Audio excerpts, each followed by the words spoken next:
असम में किसी समय में एक राजा रहा करता था। उसकी एक राजकुमारी थी जो अत्यंत सुंदर थी और राजा अपनी पुत्री से अत्यधिक प्रेम करता था। उसने अपने सेवकों को आदेश दे रखा था कि राजकुमारी को प्रतिदिन फूलों से तौला जाए। इस काम के लिए मालिन फूल लाया करती थी। वह महल के बाग से रोज तरह तरह के फूल चुन चुन कर लाया करती थी। मालिन इस बात से बहुत खुश थी कि उसे राजकुमारी के लिए फूल लाने का मौका मिल रहा है।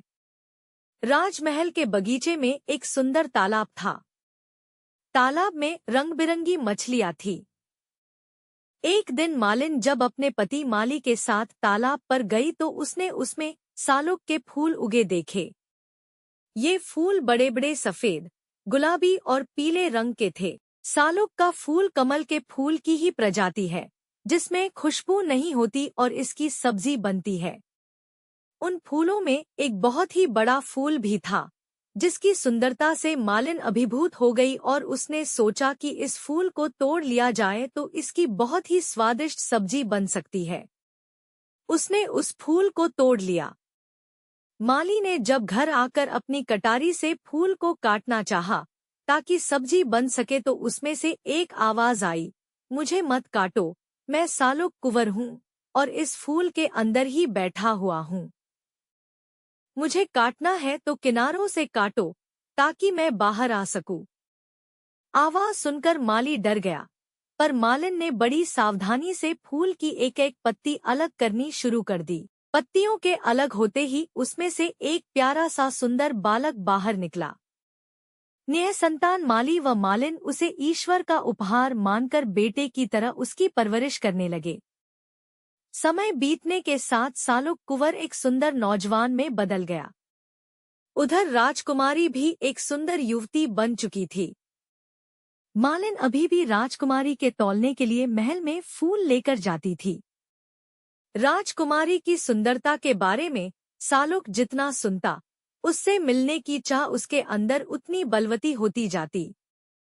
एक बार जब मालिन ने फूल एकत्र किए तो सालुक ने बिना धागे की एक माला तैयार की और चुपचाप जूही के फूलों की वह माला उस ढेर में रख दी। मालिन क्रोधित हो उठी और उसने वह माला ले जाने से इनकार कर दिया तो सालुक ने उससे विनती की वह इसे ले जाए।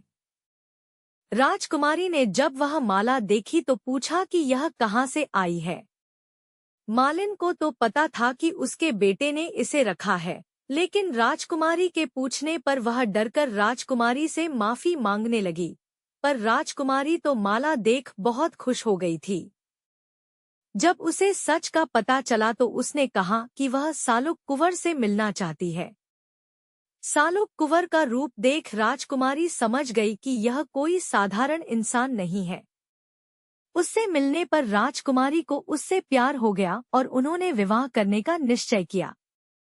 उन्होंने गंधर्व विवाह कर लिया। इस समय किसी को बताना उचित न लगने के कारण उन दोनों ने अलग अलग रहने का फैसला किया। सालुक कुंवर सबके सो जाने के बाद रात को मोर पर चढ़कर राजकुमारी से मिलने महल आने लगा। वह अपने मोर से कहता, मेरे प्यारे मयूर, जल्दी से मुझे राजकुमारी के पास पहुंचा दे। सालुक की माँ उसे वहां आते न देख ले, इसलिए राजकुमारी कहती, ओ मोर, जल्दी से उड़कर आओ ताकि माँ न देख पाए। राजमहल के बाहर हाथ में भाले लिए प्रहरी खड़े रहते थे। राजकुमारी गाना गाती, मेरे प्यारे सालुक कुंवर, जल्दी आ जाओ वरना भालों से तुम्हें छलनी कर दिया जाएगा। इसी तरह वे काफी समय तक मिलते रहे, लेकिन एक दिन सालुक को प्रहरियों ने देख लिया और उसे भालों से बींध दिया गया। राजकुमारी की लाख कोशिशों के बावजूद वह बच न सका। लोग उसकी मृत देह को लेकर श्मशान की ओर जाने लगे। तभी वहां एक तोता उड़ता हुआ आया और उसने उसकी मृत देह पर भी अमृत जल छिड़क दिया। अमृत जल के छींटे पड़ते ही सालुक जीवित हो उठा। राजा और राजकुमारी ही नहीं, बाकी लोगों की भी खुशी का ठिकाना न रहा। राजा ने राजकुमारी का विवाह सालुक के साथ करने का अपना निर्णय जब मालिन को सुनाया तो वह फूली न समाई।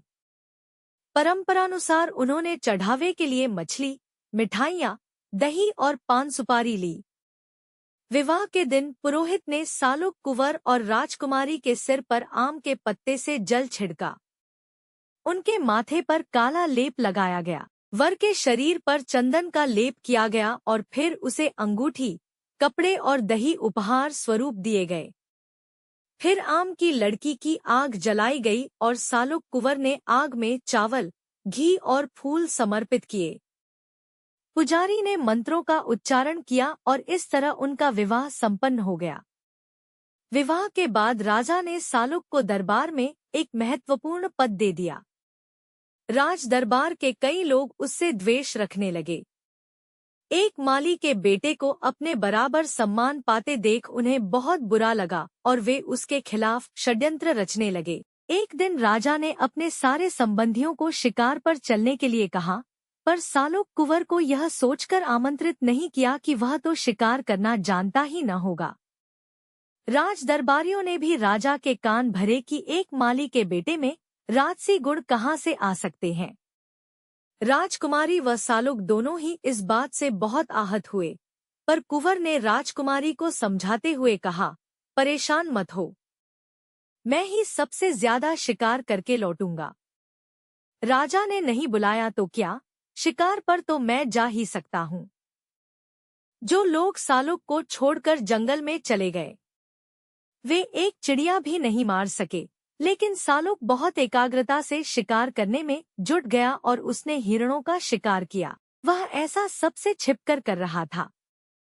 शिकार करने के बाद उसने एक साधु का वेश धारण किया और एक पेड़ के नीचे बैठ गया। राजा के कुछ संबंधियों ने जब एक साधु को तपस्या में लीन बैठे देखा तो वे उसके पास अपना भविष्य जानने की इच्छा से जुट गए। सालुक कुंवर ने उन सभी को एक एक मृत हिरण दिया और साथ ही उन लोगों की पीठ पर गरम चिलम से एक निशान बना दिया। उसके बाद वह साधु का वेश त्याग अपने असली रूप में उनसे जा मिला। सभी उसे देख मुंह बनाने लगे, जैसे उसका आना उन्हें अखर रहा हो। कुछ देर बाद जब सब भोजन करने बैठे तो उन्होंने सालुक को पानी लेने भेजा। वह जिस तालाब से पानी लेने गया था, उस पर एक डायन का अधिकार था। डायन ने उसे पकड़ लिया और यह जानने के बाद कि वह राजा का दामाद है, उससे बोली कि राजा अगर मुझे 10,000 मुद्राएं देगा तो ही तुम्हें छोड़ूंगी। राजा तक जब यह खबर पहुंची तो उसने मना कर दिया, क्योंकि वह उसे पसंद नहीं करता था और चाहता था कि राजकुमारी की शादी किसी राजकुमार से हो जाए। सबको वापस महल में आया देख राजकुमारी ने सालुक कुंवर के बारे में पूछा, हे पिता, मेरा सालुक कुंवर कितना दूर है? तो राजा ने कहा, हे मेरी बेटी, वह तो मजे से बैठा जुआ खेल रहा है और अभी तो वह बहुत दूर है, उसे आने में समय लगेगा। राजा की बात सुन राजकुमारी को विश्वास नहीं हुआ, क्योंकि वह अपने पति को अच्छे से जानती थी। उसने अपने 2 पालतू कुत्तों छनौरा और भनौरा को सालुक की खबर लेने भेजा। सालुक की गंध से कुत्तों को उसके बारे में पता चल गया और तब उन्होंने उसे डायन की कैद से छुड़ाने के लिए एक धोबी से मदद मांगी। धोबी ने एक बांसुरी खरीदी और उसे बजाते बजाते तालाब के आसपास घूमने लगा।